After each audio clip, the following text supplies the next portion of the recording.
अस्सलामुअलैकुम। आज की इस वीडियो में हम बात करेंगे कि VFD की स्पेसिफ़िकेशन स्टिकर को कैसे रीड किया जाता है। आइए देखते हैं। ये है स्पेसिफ़िकेशन स्टिकर। इसमें सबसे पहले आता है मॉडल नेम कि ये VFD कौन सी मॉडल की है। अगर कोई बंदा आपसे ये सवाल करे कि ये VFD कौन सी मॉडल की है तो आप ये कह सकते हैं कि CHF 100A, वो समझ जाएंगे। उसके बाद आता है पावर, यानी ये VFD कितनी किलोवाट की है तो आप कह सकते हैं 7.5 किलोवाट से 11 किलोवाट तक की है। आम ज़ुबान में इसको 711 भी कहा जाता है। अक्सर टेक्नीशियन ये सवाल करते हैं कि VFD को 711, 1518 या 2230 क्यों कहा जाता है।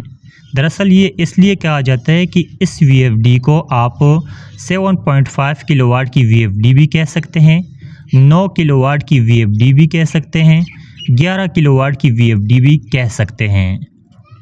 उसके बाद आता है इनपुट, यानी वापडा इनपुट। इस VFD को आप 3 फेज़ 400 वोल्ट तक इनपुट दे सकते हैं, लेकिन यहाँ पे एक पॉइंट है कि ±15%। इसका मतलब ये है कि 400 वोल्ट से 15% आप ज़्यादा वोल्ट भी दे सकते हैं, या 400 वोल्ट से 15% आप कम वोल्टेज भी दे सकते हैं।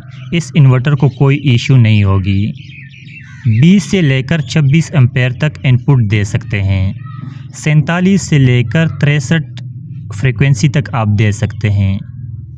उसके बाद आता है आउटपुट, यानी ये VFD आपको आउटपुट कितनी दे सकती है। AC 3 फेज़ 0 से लेकर 400 वोल्ट तक ये आपको वोल्टेज फराहम कर सकती है। 17 से 25 एम्पेयर दे सकती है। 0 से लेकर 400 हर्ट्ज़ तक यानी फ्रीक्वेंसी तक आपको दे सकती है। उसके बाद आता है सीरियल नंबर, ये इसको बारकोड कहा जाता है।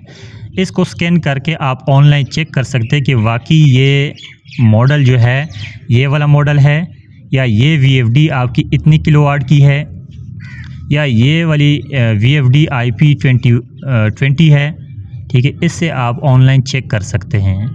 मज़ीद वीडियोस के लिए आप हमारे फेसबुक पेज को फॉलो करें। इंशाल्लाह अच्छी वीडियोस आपको देखने को मिलेगी।